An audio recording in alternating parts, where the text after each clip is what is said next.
નર્મદા જિલ્લાના ડેડિયાપાડા તાલુકાના આમ આદમી પાર્ટીના ધારાસભ્ય ચૈતર વસાવા પોતાના વિસ્તારની સમસ્યાઓને લઈને અવારનવાર અવાજ ઉઠાવતા હોય છે। ત્યારે આજરોજ ચૈતર વસાવા જિલ્લાના રાજપીપળા તાલુકા ખાતે યોજાયેલ એક જનજાગૃતિ કાર્યક્રમમાં પહોંચ્યા હતા। આ દરમિયાન તેમણે યુવાનોને સંબોધન કરતા એક સલાહ પણ આપી હતી। મળતી માહિતી મુજબ રાજપીપળા તાલુકાના આમલેથા ગામ ખાતે યુવા સંગઠન દ્વારા આયોજિત રાત્રિ જનજાગૃતિ કાર્યક્રમમાં ડેડિયાપાડા તાલુકાના આમ આદમી પાર્ટીના ધારાસભ્ય ચૈતર વસાવાએ હાજરી આપી હતી।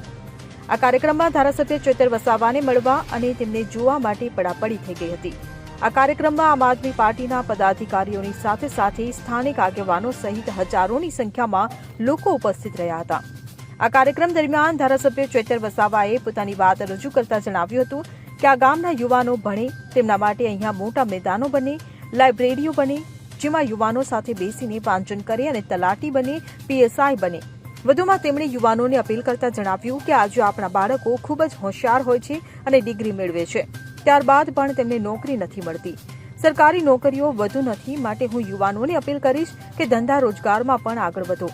આ સાથે ચૈતર વસાવાએ તંત્રમાં ચાલતા ભ્રષ્ટાચાર અંગે પણ નિવેદન આપ્યું હતું। Bureau report CN24 news. હવે જુઓ દેશ દુનિયાની તમામ ખબરો તમારી આંગળીના ટેરવે। ઉઠાવો મોબાઈલ અને Google Play Store પરથી ડાઉનલોડ કરો અમારી CN24 ન્યૂઝ મોબાઈલ એપ।